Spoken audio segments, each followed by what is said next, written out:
All right, good afternoon, everybody. Thank you so much for joining us today for our continuation of our PNACAC webinar series. My name is Sydney Montgomery. I'm one of the co-chairs of the Professional Development Committee for PNACAC. Thank you so much for choosing to join us to learn more today in, like I said, our professional development series. I know some folks are still joining us. We're going to go ahead and get started. As a reminder, this will be recorded and available on the PNACAC website after. So if you have any questions or you want to go back to the presentation, you will be able to through the recording at the end of the session. With that, we'll go ahead and get started. I'm excited to introduce our two presenters today. We have Toni Riley, who is the Director of Admissions at Alaska Pacific University, and Ari Worthman, Director of College Counseling at the Lakeside School. So with that, I will turn it over and Toni will get us started in our presentation of Examining Whiteness, Understanding Racism, and Defining the Basics of IDEA. Great. Thanks so much, Sydney. Hi, everyone. As Sydney said, my name is Toni Riley. I am the Director of Admission at Alaska Pacific University. And today we are going to talk about examining whiteness and understanding racism and really defining the basics of IDEA. I want to give a second for my co-presenter, Ari Worthman, to also introduce himself as well. Good afternoon, everyone. I'm Ari Worthman. As Sydney said, I'm the Director of College Counseling at Lakeside School in Seattle, Washington, and I'm really excited you've all joined us. Really looking forward to going through this presentation with all of you, and I hope it's helpful and you walk away with some takeaways, not only for yourself and your own personal growth, but for your practice as a counselor, as a secondary school admission officer, as an independent counselor, whatever that might be, on how you can continue to help unravel the system of racism that is in place educationally and even outside of education. Awesome.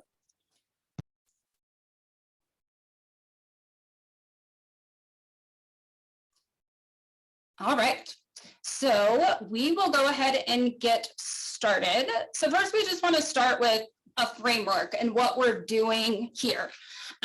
So you might have been really enticed by the title or enticed by the fact that this said diversity, equity, and inclusion, any combination of those words. This is a hot topic everywhere. It's been in our field, it's in HR, it's everywhere. But we want to be really clear on what we're trying to do. This is very basic. This is elementary, defining and understanding the key concepts around this work. So oftentimes there's a lot of questions to people of color about what can I do? Where are my resources? What should I do to be better?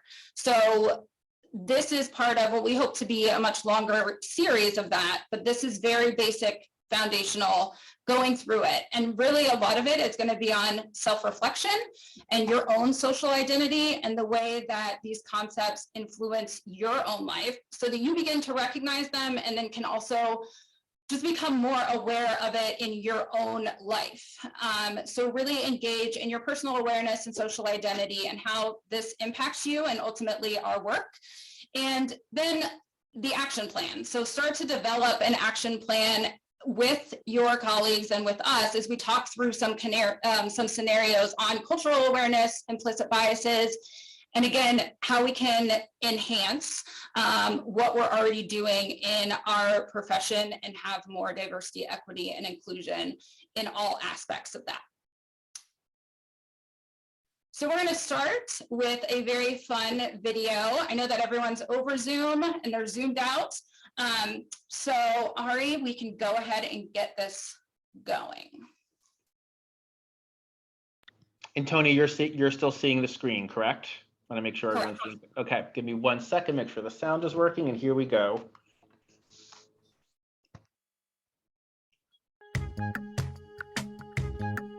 In the garden, there's a caterpillar and a snail, and they're basically best friends. They hang out 24/7. They do dinner, movie nights, crafts. Oh, and they're like really into cosplay on top of like whatever else caterpillars and snails do, like eat leaves or something. Anyways, one day they're on their way to a party that's right outside the garden, and they have to go through the fence to get there. So the caterpillar goes right through, but the snail is stuck. Her shell is just too big and it won't fit under the wire. So she's like, crap, I can't get through. Maybe can you lift up the wire, or maybe we can build a little bridge or something? And the caterpillar's like, dude, just go under. But she can't. There's just no way that the shell is gonna fit.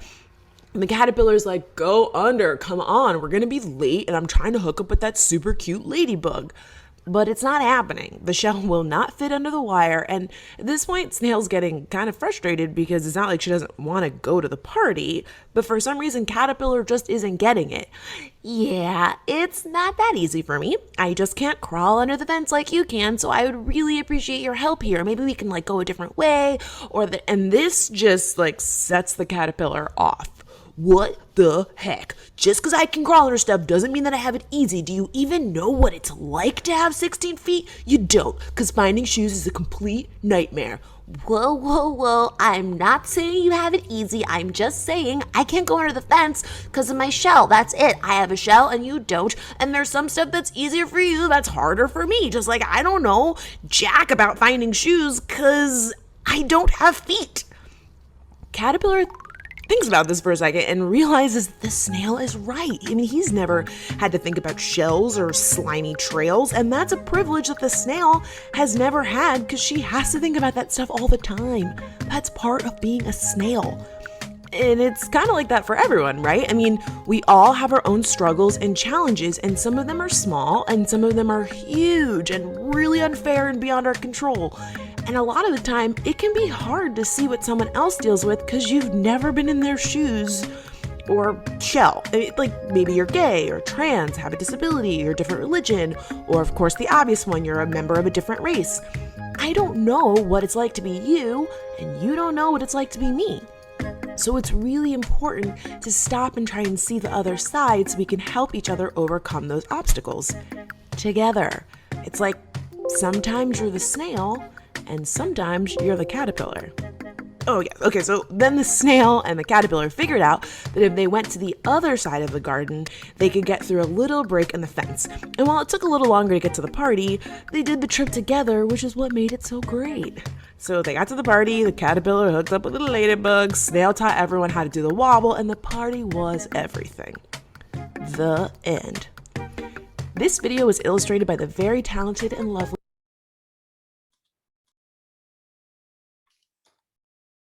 All right, everyone. So before we let Ari kind of take over here, there's a lot of concepts that were in there that we're going to go into.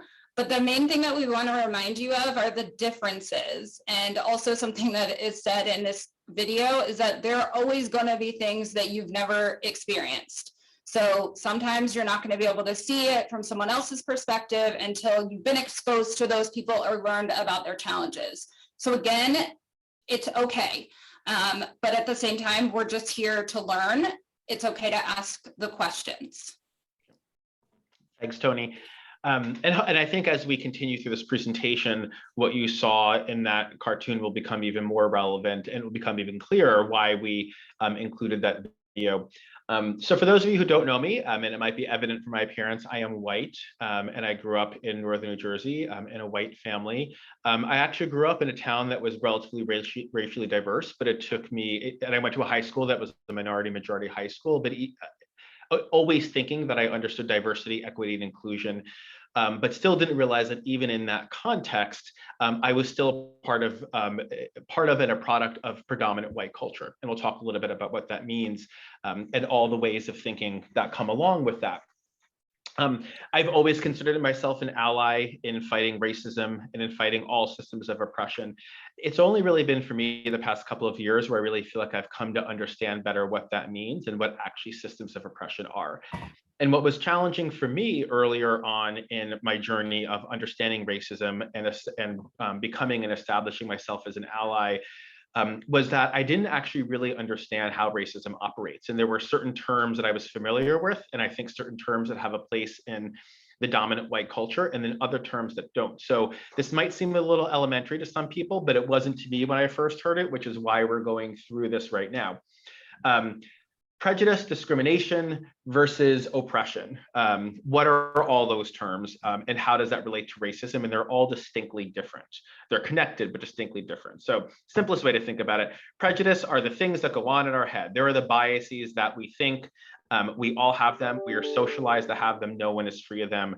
We are not bad people for having them, but the more we can work toward understanding what they are and trying to reprogram our minds to see things differently, the better off both we and society is. So prejudice is sort of what goes on in our head. That's what I think of prejudice as being. Discrimination is what we actually do. So examples of racial discrimination. You know, you're a cashier. This is a very common thing that many people of color, especially Black and Latinx and Indigenous people face. You're a cashier at a grocery store and a lovely white person comes through and they write you a check and you're like, great, you take the check and you ring them up and they go on with their lives, and the next person that comes to the line is a Black woman, and you ask her to show ID, which you didn't ask the white person to do. In that moment in time, you are discriminating against that person. It is an action in which you are treating them differently based on the biases and prejudices that are going on up here. So that is discrimination. For I think a lot of white people, or at least for myself, we conflate discrimination and racism. We say when we don't discriminate, which is good, we don't want to discriminate. When we don't discriminate, we say, okay, we're not racist.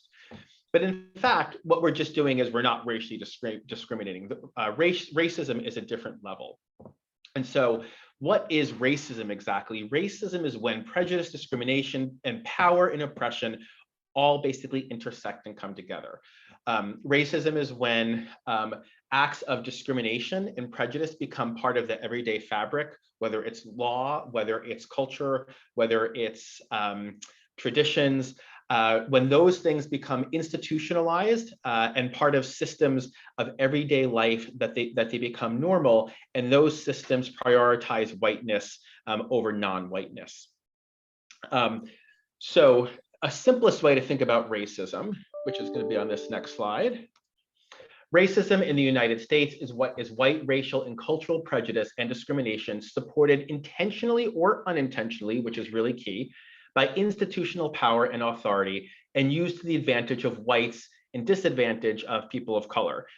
Some of you might be familiar with Robin DiAngelo. She is one of my favorite authors. She wrote the book, What Does It Mean to Be White?, which is where this quotation is from. That was her first book. She is a cultural studies professor at the University of Washington. If you're white like me and you're really trying to understand what whiteness is and how it is a system of power, that book really changed my life and my perspective. She is also the author of her second book, White Fragility, which is also excellent and has gotten much more awareness and much more media coverage. I think it's excellent, but I would say as a white person, her first book was more transformative and more helpful for me in digesting what this is all about. So when we talk about racism, it's basically, we want to think more about impact. That's why we say intentionally or unintentionally. What systems or things are in place that benefit white people and disadvantage non-white people? So a very simple way to think about what does that mean a racist act is, let's say there's a candidate running for political office that is actively advocating for voter suppression and voter depression, specifically regarding Black and African American people. If you cast a vote for that candidate, you have committed, by the definition of racism, a racist act.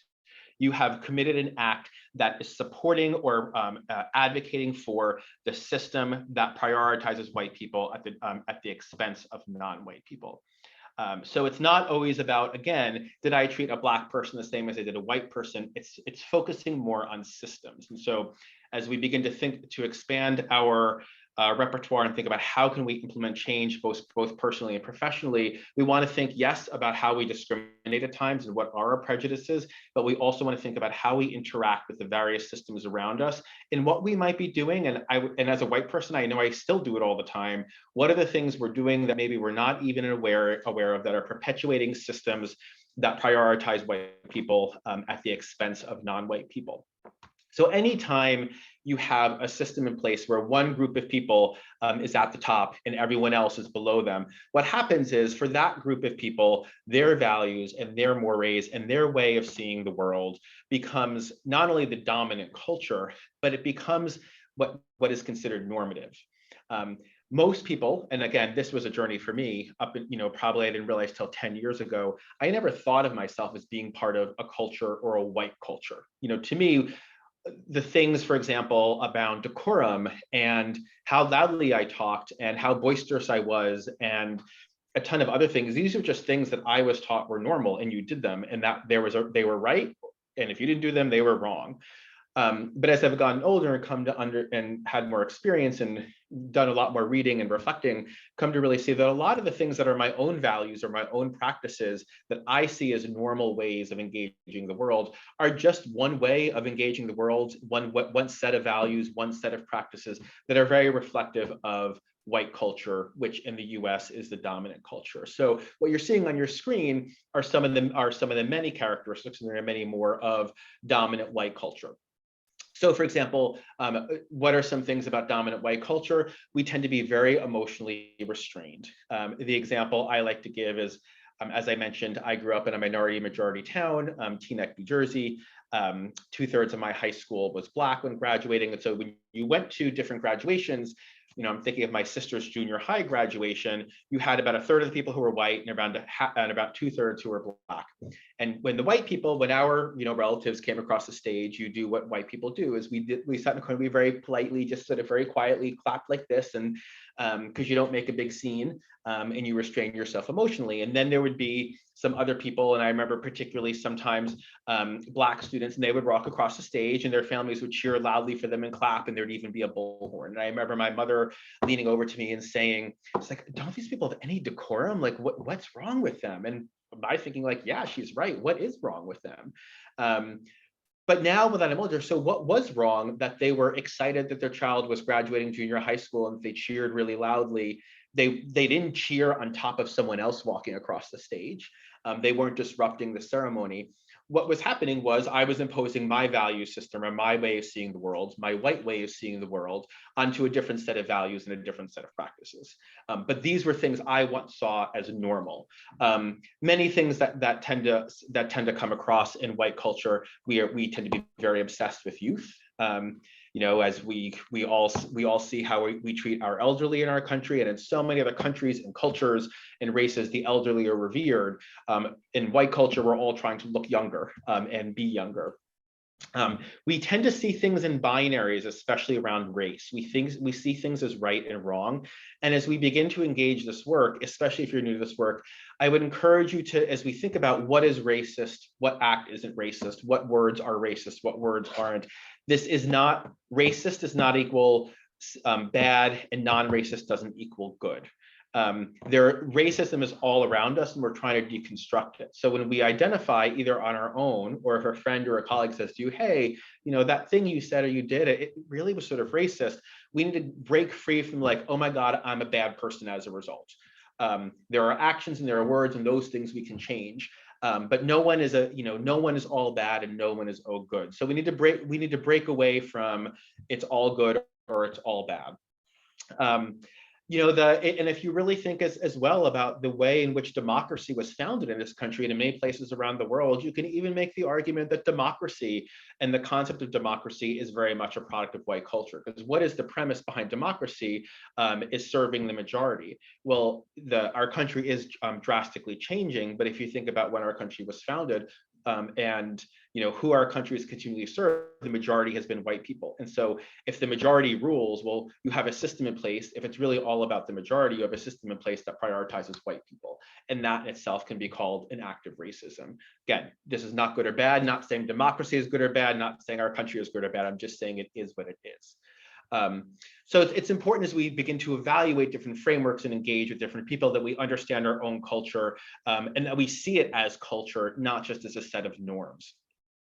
So as we begin to explore racism, what are some of the common things that come up? where especially those of us who are white essentially deny racism. Many times we're just on the defensive, many times we're ashamed, many times we're afraid. These are all really normal things. But it stops us sometimes from seeing things for what they are and from trying to change both ourselves and the systems around us. Focusing on intent, that's, I didn't mean it that way, so therefore it wasn't racist. Again, that example I gave earlier about voting for a political candidate who is actively campaigning for voter suppression and depression, maybe that wasn't your primary focus. Maybe you were voting for them for other reasons, but if they won and you supported them, the impact that they're going to have is going to be really negative on people of color, especially Black and brown people. And so saying, well, that wasn't what I intended by casting that vote, but that doesn't free you from the impact of it. It doesn't mean it wasn't racist. Another thing that is, I think, that many of my Black, brown, and Indigenous colleagues and friends and even students face is when they try to share their experiences about encountering racism or being a person of color in this world and all the emotions and frustrations that can come with that. As part of white culture where we're emotionally restrained and we are very reserved, when things get heated, we shut down as white people, and our response is, I'm all about talking for racism, but it must be a civilized conversation. In other words, no one can get upset, nothing can get heated, but you really can't understand what racism is and how people of color experience racism if you're not willing to understand how they engage the world emotionally and all the frustrations and hurt that come with having to navigate this system. A very common white person saying, and I always said this probably up until 15 years ago, I don't see race, I just see people. I don't see race, I just see humans. I'm blind to race. Well, the reality to all of that is that we all have a race, and we live in a country and arguably in a world where so many systems are predicated on race, where people get benefits based on their race or lack benefits because of their race. And as a result, so when you don't see their race, you're not actually seeing who they are and what they're experiencing in the world. I'm an openly gay man. The thing that's really important about all of this is we can have privilege and we can have power in some scenarios and not have it in others. So as a white man, there are many ways in my life and in which I engage the world through which I have power and privilege as a white man. As a gay person, there are ways in which I lack power and privilege. So again, this is not an all or nothing. So we want to break away from that binary that we typically see. There are moments and ways in which we can have power. Power is fluid, and then moments and ways in which we can lack power. But being part of another marginalized group doesn't exempt us from being racist or mean we don't sometimes engage in racist things. Another common refrain is, well, that was just completely out of my control. Totally, there are many things out of our control, but did you speak up and try to say something or try to disrupt the system that was in place, try to educate someone who was in the position of power to change it? And I'll just go to my last one. My favorite is, it's tradition. There's no harm meant. Traditions can be changed pretty easily in many cases. My biggest thing is if the argument about tradition withstands, one of the biggest traditions in US history was slavery. And we managed to end slavery. And if we can end slavery, we can end all other types of traditions and begin new ones. So just saying it's tradition and we need to stick with it and therefore it's not racist doesn't let us off the ball. And I'm going to turn it back over to Toni to continue. So I just want to say that I really appreciate Ari just expressing himself and his background and ideas. And this is really important. And one of the things that we really wanted to focus on, because oftentimes it's just perceived, again, that I am a person of color, so I know all of the things. I am a person of color of various cultures. I'm Native American, I am Mexican, I'm Black, I'm white, and this is played out differently. And so this is oftentimes why with these assumptions as people of color that we feel so worn out when talking about these things because there are so many parts or so many layers to it. So from my experience, I grew up in a very small town in Ohio, in Bowling Green, and was mostly had white friends and never knew that I was anything different. I went to college in North Carolina. I didn't actually experience racism until after graduate school, when I went and was doing research and my PhD, and got into college admissions as their coordinator for diversity and inclusion. And it was just that pointing out that I guess had that title that made my race so prominent for everyone. And from there on, that is, my lens just changed, although my research focus was always underrepresented populations. But oftentimes these scenarios still do happen. Similar situation that Ari was talking about with the cashier. My mom appears white, and it generally never fails that whenever we are in the grocery store line together, people talk to us separately because she appears to have white skin and I do not, and I'm her daughter.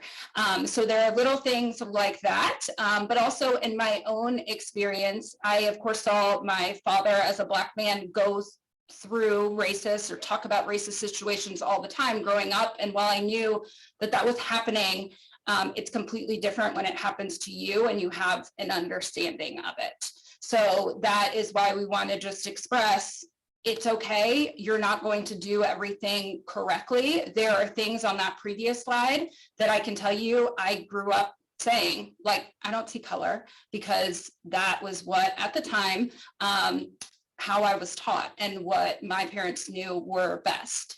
So the biggest thing about this is nothing new in higher education. It's nothing new in the US, but it's not new in our field. So there are a million, timelines and documents and everything about, the history of racism in higher education, but it goes back, like most things, a very long time ago. So this is just kind of a snapshot of kind of prominent years that things happened in higher education. So for example, the 1849. So what happens there? Massachusetts, their Supreme Court says that their constitution, they're allowed to have racially segregated schools. And 1879, the first federally funded Indian boarding school was founded, and we have brought, we're seeing a lot of light brought to that situation and the outcomes and results of that are still playing out. There are still some open today, but most of those boarding schools didn't actually close until 1970. So other things, of course, you're more familiar with seeing or recognizing, like the 1978, of course, was the California versus Bakke case, where race again came up in higher education admissions with racial quotas. So throughout the 70s, but then still through, of course, the 2000s. We know that we're dealing with this now. Interestingly, in 2003, Harvard did a study on the Civil Rights Project that actually found out that schools were more segregated in the year 2000 than they were in 1970. When busing was actually, the desegregation for busing happened and schools were integrated. So just thinking about how recent 2000 is, and that, we in some ways kind of sometimes feel like we're going backwards. There's a lot of things, being brought up in terms of school and what can be taught, critical race theory, books on sexuality and gender. So all of these things are everywhere and around us. As recent as, at least in the court system, 2016, with the Fisher versus Austin, University of Texas at Austin, of course, again, about race conscious admissions, which was ruled constitutional. But the main point of this is that it's not anything new, which can oftentimes be another sort of frustration point for people, because it's our life, it's what we've been dealing with. A lot of this is nothing new, but there are so many layers to it and so much understanding of where these systems come from.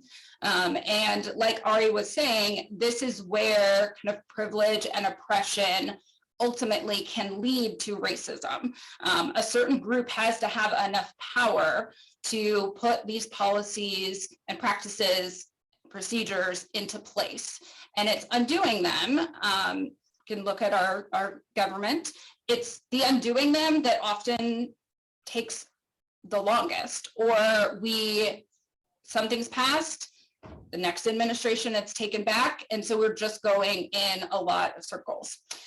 So we are just trying to get here a firm understanding that this isn't anything new. I'm sure that we can add beyond 2016 at this point with the other things that are going on currently and recently, but this is all part of building that framework and understanding to build on those concepts so we can figure out how we actually get to the diversity, inclusion, and access part before we even understand. So again, this is us just trying to get through and let you know the foundational parts, but we are aware that we just threw a lot of information your way.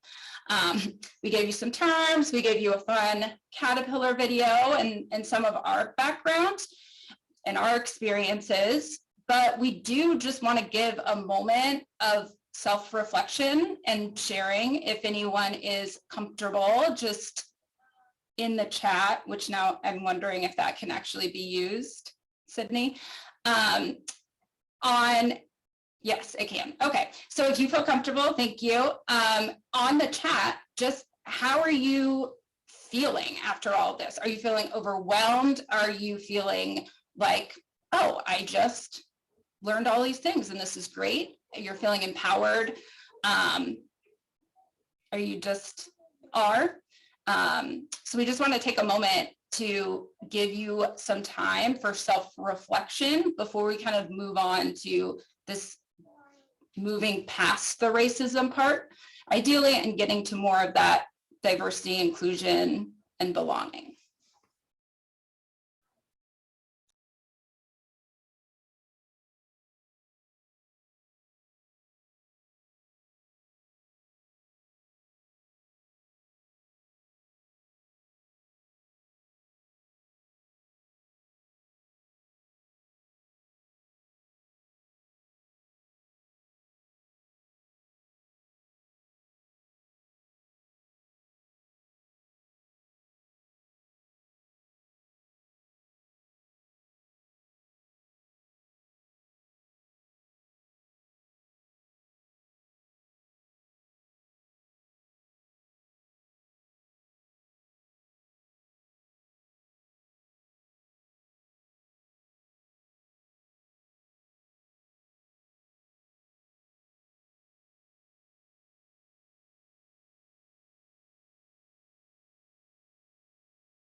All right, so thank you for everyone who has shared and has continued to share. As Sydney said, please feel free to also use the chat for Q&A. Also, we recognize that we don't want you to be like reading and copying down these definitions. There will be kind of a terminology sheet that has much more, many more terms related to DEI work on it, as well as some resources that we will share and hopefully just make sure that you have access to after. With the recording of this presentation, it will also be something that is eventually going to be posted on the PNACAC website as a resource, so that you always kind of know where to go, whether it's books, TED Talks, videos. This is something that the DEI committee as well as the anti-racist committee has been working on together, and that we hope to wrap up in get it online by the summer, so that you can always refer back, but then also have a place to go depending on the level that you're at. So oftentimes some people say, what book am I supposed to read? And the title sounds great. Like you really are going to learn a lot. This actually came up a few weeks ago. I had a colleague who said, my organization just got really into diversity, equity, and inclusion all of a sudden. And they gave us this book to read. And they didn't tell us what it was about. And they didn't say what we were going to do with it. And I said, well, what is the book? And it was How to Be an Anti-Racist. And this colleague is very cognizant of herself and knew that she considers herself on the beginner level, and knowing that is not a beginner level book. So we're kind of just going through and trying to get to which level, kind of meet people where they're at and figure out what we actually need. So of course, the goal of this, now that we've talked through a lot of it and everything, is to actually get to moving forward, right? So we know that this has been happening, it's been happening forever, and we have accepted that, but how do we move on? So this is where this big concept of idea comes from, or comes into play. So of course, the definitions are there for you, but most of the time you hear DEI. Now, belonging, inclusion has also been thrown in there. But what we're going to do is start to build on some of those concepts before on moving forward. In the easiest sense, this idea is just an acronym, and it serves as a framework from the Berkeley Lab organization, who just has a mission of supporting, celebrating, and encouraging differences. That's it. They're a great resource.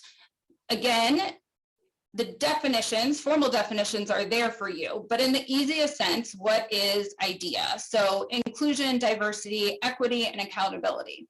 Inclusion, everyone feels welcome. Diversity, all the ways we're different. Equity, all having the opportunity to fully participate. And access of any and all abilities. So it doesn't matter. It doesn't matter, if we go back to some of those years in the previous kind of timeline format, one thing that came up in the 1990s was the Americans with Disabilities Act, and the Individuals with Disabilities Act was passed. So it's not excluding. And the video alluded to this, that oftentimes when we talk about DEI or racism, we automatically think it is just black and white. And there is a lot more to that. And there's, religion, sexuality, a number of these have been raised, which is another thing that comes up. So it's not just a focus on one, it's a focus on the whole, and just really having the ability to figure out either how to move forward or how to do better. Oftentimes this has come up quite a few times about, I'm at a lower level. What can I really do in my position that can make a difference? And hopefully when we talk through some of the examples, like specifically in our work that we might see, you'll get some, feedback and insight on that to start to build your plan of how to move forward in your own personal life, and also in the field as well. So I mentioned this kind of other keywords that have come out. Ari, you're fine to change the slide.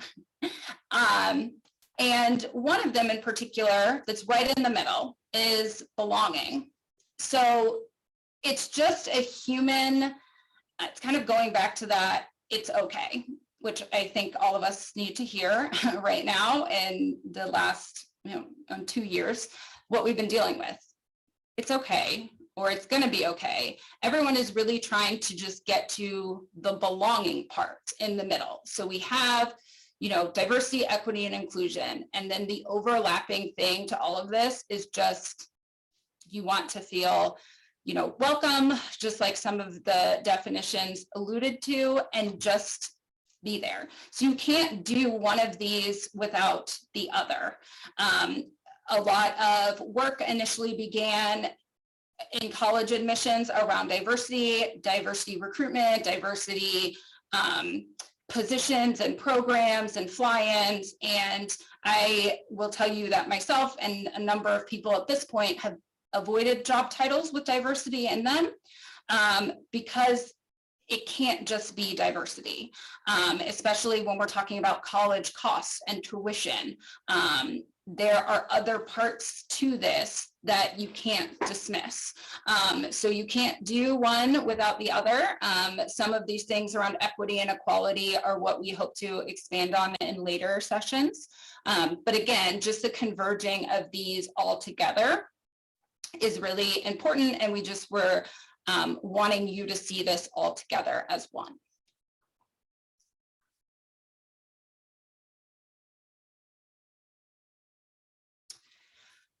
So I'm going to we're going to move into a little bit more of our work. And I know we know we're getting close to the end. So we're going to talk through, and we've kind of mentioned some of these. We're going to do like some scenario situations, but we know we want this to be relevant to our work, right? Like, yes, personal matters. We want to be good humans, but we spend a lot of time at work, and this is very important, especially in education. So how does this show up in our work? Feel free to use the chat for this. We have put some here in terms of hiring, and even when we're talking about maybe building college lists, like hiring for fit rather than really transforming. Recruitment, talking about, you know, certain people can only go to certain places when doing admissions recruitment, or, you know, who are student workers and what do they look like and how are they represented? And, you know, and one thing to think about, and which I always think is one of the biggest ways in which, especially in the workplace, we perpetuate dominant white culture and racism is what Toni just talked about, hiring for fit rather than transform. So when we say things like, well, you know, especially when we say them about people of color, well, I really liked her. I mean, she's really talented and qualified, but I just don't see her fitting in here. Well, what exactly are we really saying? You know, if she can do the job really well, and if she's qualified, or if he or they, whatever it might be, then what's the issue there? Because if we keep hiring people that look like ourselves and sound like ourselves, well, then we're going to perpetuate the system that we have in place, which is white people, or even if they're not white, but people that prioritize and buy into the dominant culture, which is whiteness. So when we think about, if you're really trying to diversify and become inclusive and make sure that people belong, we really need to be thinking about how we hire to transform our institutions and transform our offices, not how we can maintain, sustain them, and make sure that everyone feels like they fit in and are exactly the same. So we're going to give you a few different common scenarios from both sides of the desk that I think are great examples of where these systems, when the power comes out, and we're just going to ask you to sort of chime into the chat how you might respond to some of these. So I'm going to take the first one, and on the secondary school side, this is a very common thing that we face, especially in independent schools, especially in places, I'd say in any institution where there are a lot of white people and their kids are applying to college. And I'm sure those of you on the secondary school side have had similar scenarios, but the scenario I'm going to pose to you, what do you do when you're in a meeting with a white family and you're explaining to them how tough it is to get into the most selective schools in the country, or whatever institution they might be really interested in. And that white family says, oh, well, if Katie were just Black, it would be so much easier and she'd get into college. So what's the issue there and how might you respond? Any thoughts? And if you just want to chime in with in the chat, that would be awesome.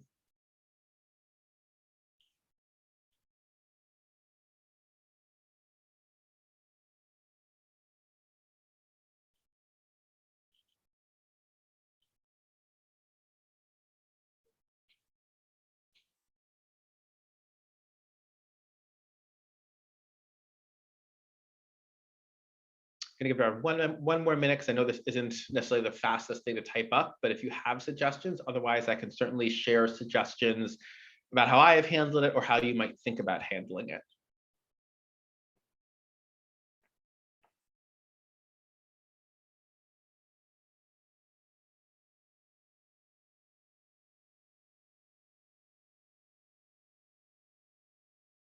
Yep. Melody says, actually, that's not true. And then I would explain a bit about college admissions. Absolutely.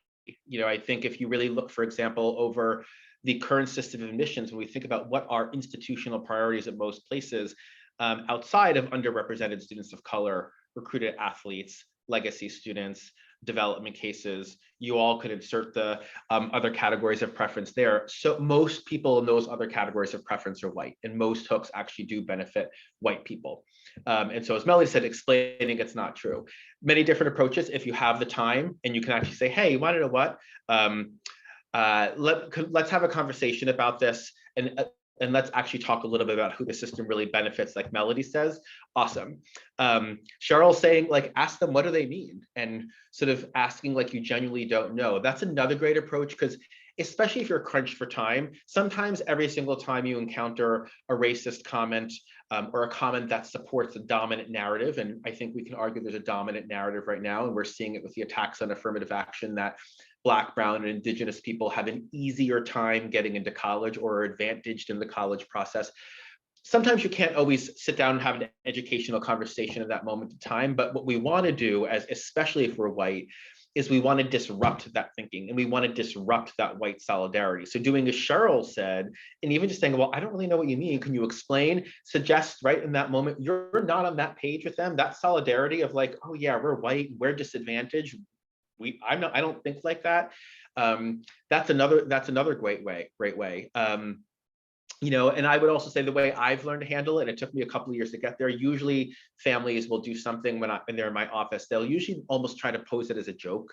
You know, it's ultimately a microaggression. It's an underhanded comment designed to attack and make a certain group of people feel bad.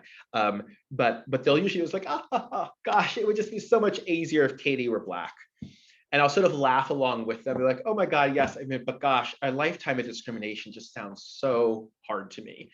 And that usually gets them to the state of like, oh, okay, let's move on. And he's not on the same page. And ooh, I said something really not cool.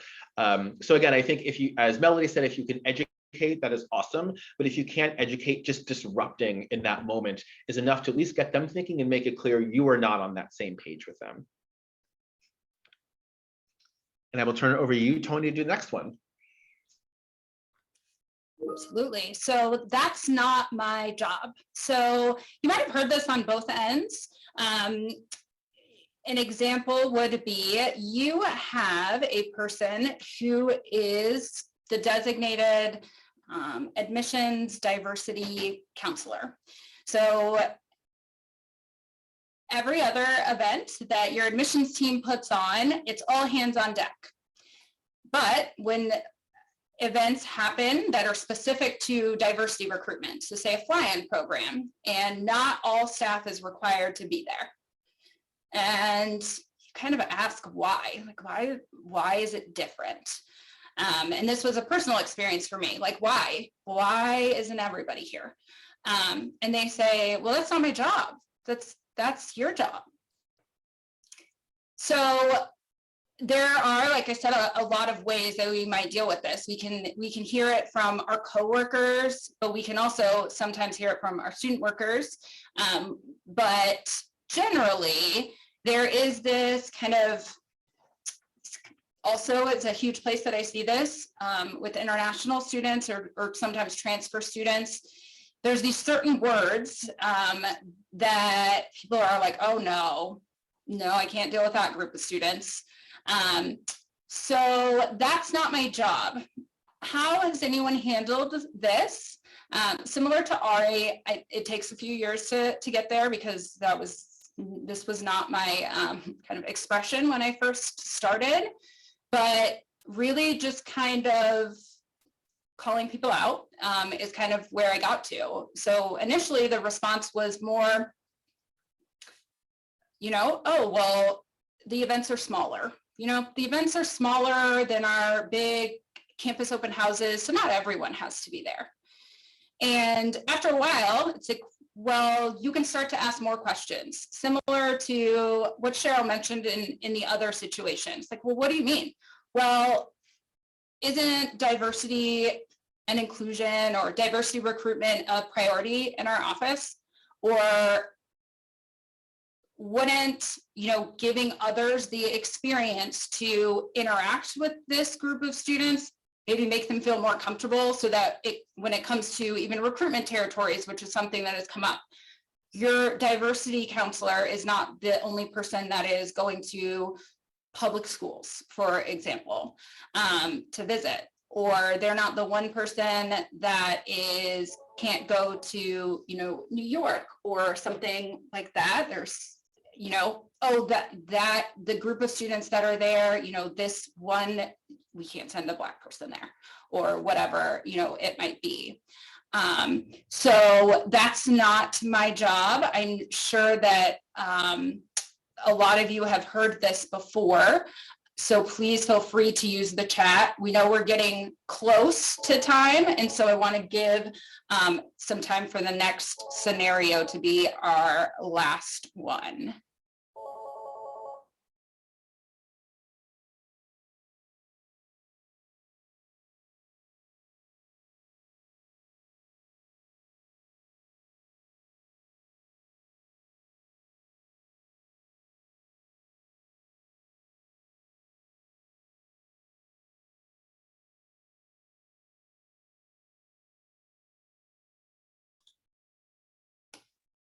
Ari, do you have the next slide? I do. Okay. And one thing I just want to add to what Toni was saying, which I think is really important, and I'm sorry, I apologize, turn my camera on, is, let's see. My camera doesn't want to turn on, but hopefully you can all hear me. There we go. One of the things that I think is really important is, to understand about racism is that racism ultimately, or the system of racism ultimately needs to be undone by white people. And so one way to think about this is, if you think about when white women were granted the right to vote, which I believe is in the 1920s, I'm forgetting my history, Toni, please correct me if I'm wrong. But when white women were granted the right to vote, remember that at the time they didn't have the right to vote, white men in Congress had to grant them the right to vote. The white men who were in power had to be willing to change the system and give up some of their own privilege in order to include the women. So as we think about when we displace the responsibility off of us, when we're the people that have the power to change things, whether it's recruiting, whether it's anything else, in the very end, nothing's going to change if we don't engage these topics and we aren't the people out there trying to implement change. We're not going to go through all the other scenarios because we are running close to time, but just a few things to think about. This work shows up in so many different ways. And again, if you're interested in learning more, and if you're a white person, and if this is you're earlier in your journey, like I was many years ago, I can't recommend Robin DiAngelo's books enough. After reading her books, I sort of see systems of power everywhere. And what's really great is once you understand systems of power, it's not only racism, you begin to see where sexism is showing up every place, and where homophobia is showing up in all these other places. So I hope you'll have a chance to pick up some of those books or continue this journey, because really, as great as our profession is, and I think we really do have a wonderful commitment to DEI work and admissions and college counseling, the racism pervades our work just as much as it does any other profession. So just to piggyback up Ari real fast, so there are, and we're going to send around some of these resources that we have that mention some of these books and TED Talks and these definitions. And we want to thank you for coming. And one thing that we're really trying to kind of gauge from our members with professional development is, where are our members at, or what do you need? Like, what do you need around this topic. We, think that we know, but one great way is we know that everyone is really overwhelmed with meetings, but we do have our Diversity, Equity, and Inclusion PNACA committee, as well as our Anti-Racist committee, that work together on a lot of this work. And it's together as in, providing these resources, but we also want to provide the things that are useful. So our hope is to kind of get to know more about what our members want around this topic, because it is so expansive. Clearly, we could not cover it in an hour. RE 1920 was correct with all of our history. So we know that we put a lot on you in an hour already. And this is not even, kind of skimming it or getting on the surface. So Sydney, thank you. She put there the DEA email address. So if you're interested in getting involved, we're hoping to knock on a meeting before the beginning of the year and really try to figure out what's next, especially in this series based on your feedback. So we really appreciate you coming and taking the time to just kind of learn with us, and really just the beginning. It's an examination of yourself and building a framework to really work off of. It's all a process. Like Ari and I said, in our own kind of experiences, we're still learning. Our ideas have changed. We've gotten a bit bolder in our responses, which I also loved some of the responses that you put about it's not my job. So thank you all so much for joining us.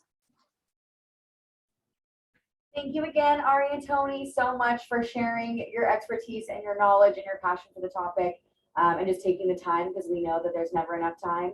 But like Toni had said, we would love to have membership kind of help us understand what you need from a professional development lens, specifically surrounding this topic. So please feel free to email DEA@pnacac.org. I'm also going to put the professional development email. So if you have any feedback regarding topics that we discussed today or just additional professional development, we're always willing to hear so we can serve membership better. So with that, I'm going to go ahead and stop the webinar. Thank you all so much for coming. Hope you have a great rest of your week and holiday season. And Toni and Ari, thank you again. Bye, everybody.